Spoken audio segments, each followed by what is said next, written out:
नमस्कार, मैं हूं संदीप और आप देख रहे हैं शगुन टीवी और कार्यक्रम का नाम है ज्योतिष ज्ञान, चैप्टर नंबर 18 और आज हम बात करेंगे कन्या लग्न राशि वालों के बारे में।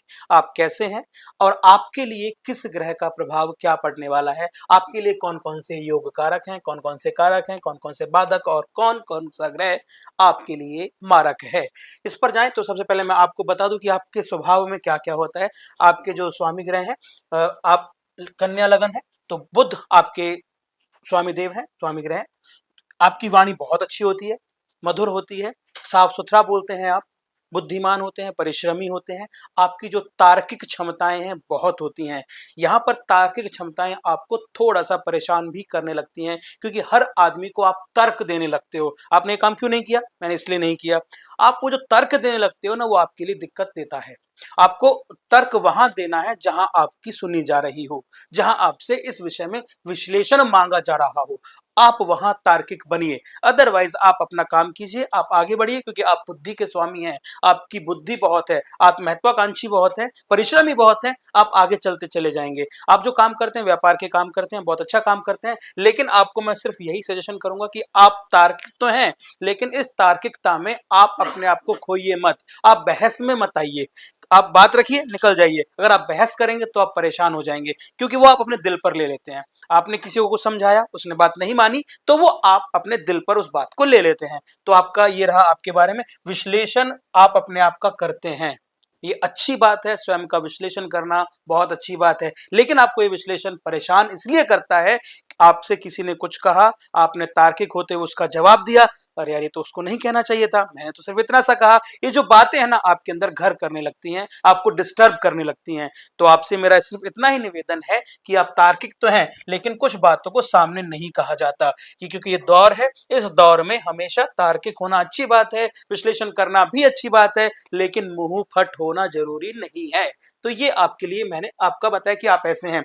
इससे पहले कि मैं अपने इस चैप्टर पे आऊं, 18वें चैप्टर पे आऊं, कन्या राशि के बारे में बताऊं, इससे पहले कि थोड़ा सा मैं आपको बताता चलूं, क्योंकि सीखने सिखाने की श्रृंखला है, पिछले चैप्टर्स को आप भूलते ना जाएं, इसीलिए आज मैं आपको बता देता हूं कि कौन कौन से तत्व किस किस राशि में होते हैं। ये मैंने एक चार्ट बनाया, FEAW लिखा, F stand for fire, E stand for earth, W water, A air.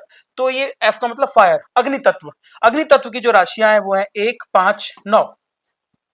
पहली राशि, पांचवी राशि और नौवीं राशि ये अग्नि तत्व की राशियां होती हैं। अर्थ एलिमेंट दूसरी, छठी और 10वीं में। अब मुझे नहीं लगता कि आपको ये बताने की रिक्वायरमेंट है कि पहली राशि ये है, मेष है, और 12वीं राशि मीन है। ये आप समझ गए होंगे। तो सिंपल आप ये समझिए, एयर एलिमेंट 3, 7, 11 और वाटर एलिमेंट होता है 4, 8 और 12, यानी 4, 8 और 12।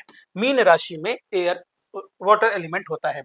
FEAW, फायर, अर्थ, एयर और वाटर। 1, 2, 3, 4, 5, 6, 7, 8 ये रटने के लिए, समझने के लिए आप इस तरह का चार्ट बना रखे होंगे, तो आप एक बार उस पर नजर डालेंगे तो आप समझ पाएंगे कि फायर एलिमेंट यानी पहली, पांचवी और नौवीं में है। अर्थ एलिमेंट पृथ्वी तत्व यानी दूसरी, छठी और 10वीं में है। एयर एलिमेंट 3, 7 और 11 में है। और वाटर एलिमेंट 4, 8 और 12 में है। तो चलिए अब मैं आपको आज के इस चैप्टर के बारे में विस्तार पूर्वक बात करता हूं। आप इस चैप्टर को स्किप ना करें, किसी भी चैप्टर को स्किप ना करें, वो ना चीजें आपके फिर दिमाग से निकलती चली जाती हैं। मैं तो इतनी मेहनत करके आपको ये बता रहा हूं कि आप ऐसे हैं, इसके साथ साथ पिछली चीजों को भी रिकॉल करता हुआ चला जा रहा हूं। तो आज हम बात करने वाले हैं कन्या राशि की। तो कुंडली बना लीजिए। कुंडली बनाने से कोशिश करना आप हमेशा से ही कुंडली बना के ही काम करें। कुंडली बनाने से आपको ग्रहों की नॉलेज होती है, घरों की नॉलेज होती है, और कुंडली में कौन सा घर कैसे काम करता है ये पता लगता है। अगले चैप्टर में आपको ना मैं चाल के बारे में भी बताऊंगा कि ग्रहों की कौन कौन सी चाल होती है। बहुत सारे पंडितों को आपने सुना है ना कि ये वक्रीय चलते हैं, ये मार्गीय रहते हैं। मार्गीय क्या होता है, वक्रीय क्या होता है, ये मैं अगले चैप्टर में एक बार आपको क्विक रिकैप में बता दूंगा। तो चलिए, तो ये मैंने यहां लिख दिया आपका 6। 6 का मतलब कन्या, कन्या का मतलब बुधदेव। ये चीजें क्लियर। 7, 8, 9, 10, 11, 12, 1, 2, 3, 4 और 5। ये आपकी कुंडली तैयार हो गई। लग्नेश में मैंने लिखा है यहाँ कन्या, यानी 6 लिखा तो कन्या हो गए, और बुधदेव इसके स्वामी ग्रह हो गए। आपके बारे में मैं बता ही चुका हूं। अब मैं बात करता हूं योग कारक ग्रह कौन कौन से हैं। योग कारक का मतलब बहुत जल्दी आपको पता है, केंद्र का मालिक और त्रिकोण का मालिक। केंद्र का मालिक हो गया 3, नहीं सॉरी, 6, 9, 12 और 3। ये हो गया आपका केंद्र। और दूसरा हो गया आप पर यहां पर 6, 10 और 2। 6, 10 और 2।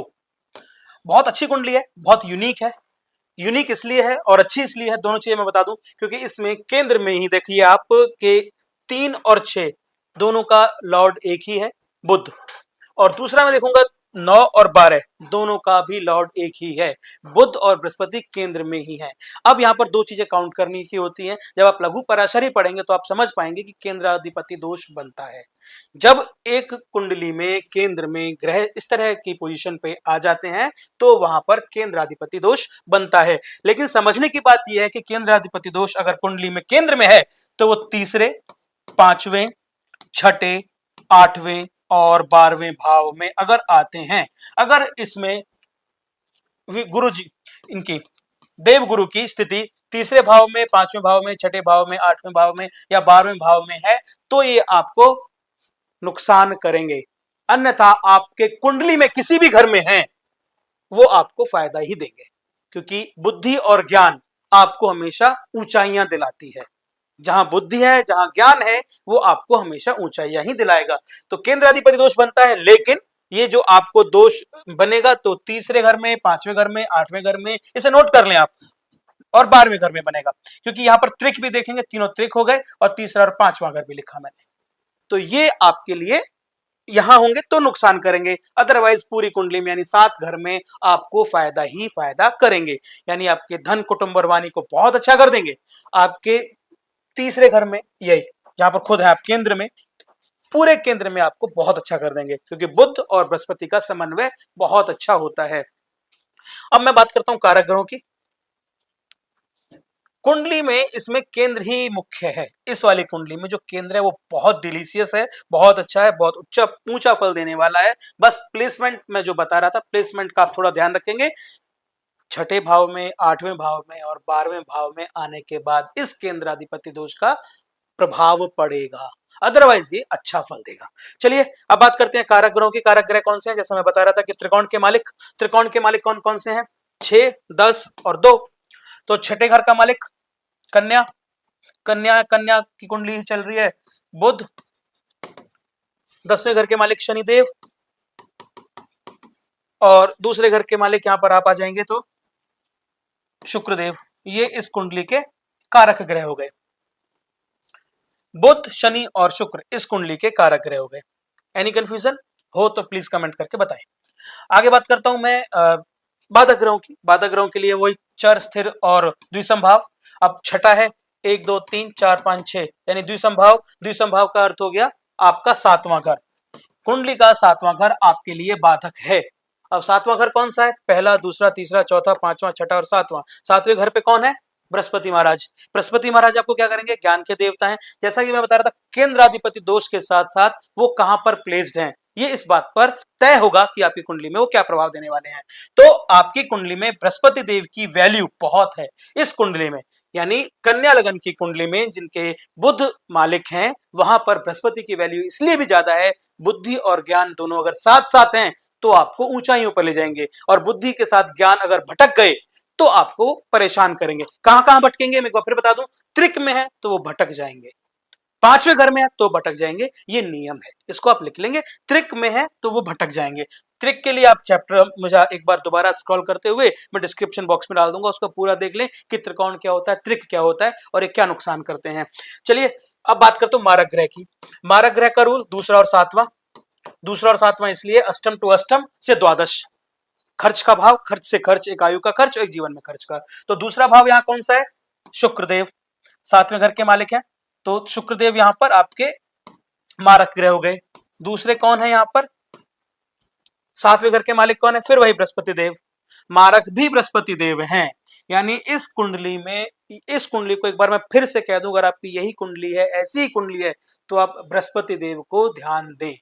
देव गुरु हैं, ज्ञान के भंडार हैं, बुद्धि और ज्ञान में समानता है, बढ़ते हैं। आप उनका समन्वय स्थापित करते हुए आगे बढ़ें। विचार कुछ कहते हैं, आप कुछ और करने लग जाओगे ना, तो वहां दिक्कत है। जैसा विचार कहते हैं उनका समन्वय स्थापित करते हुए आप आगे बढ़ेंगे तो सच बता रहा हूं मैं, आपकी बल्ले बल्ले है। बृहस्पति आपको हमेशा अच्छा फल प्रदान करेंगे। तो स्वभाव में आपके ना थोड़ा सा ना, मैं एक चीज और बता दूं, संदेह हो जाएगा। क्योंकि ज्ञान और बुद्धि ना हमेशा आपको भटकाव के रास्ते पर ले जाती है, संदेह उत्पन्न कराती है। आपको किसी ने कुछ कहा, आप तार्किक इतने हैं कि संदेह करेंगे कि यार ये मेरे लिए ठीक है, मुझे ही कह रहा है या बस ऐसे ही। तो जो संदेह वाली स्थिति है ना, उसको आपको अपने हिसाब से सोचना है, धारण करना है, तब निर्णय लेना है, तब आपको फायदा होगा। बाकी बृहस्पति देव का आप इसमें विशेष ध्यान रखें। कुंडली को विवेचित करते समय आप इसका विशेष ध्यान रखें कि बृहस्पति किस पोजीशन पे है, किस अवस्था में है, डिग्री वाइज बल कितना है और उनकी नजरें कहां कहां पर इनायत हैं। अगर उनकी नजरें अच्छी जगह इनायत हैं तो आपको अच्छा फल देने से कोई नहीं रोक सकता। अगर मैं टिप की बात करता हूं तो टिप यह कि संदेह करना छोड़ दें।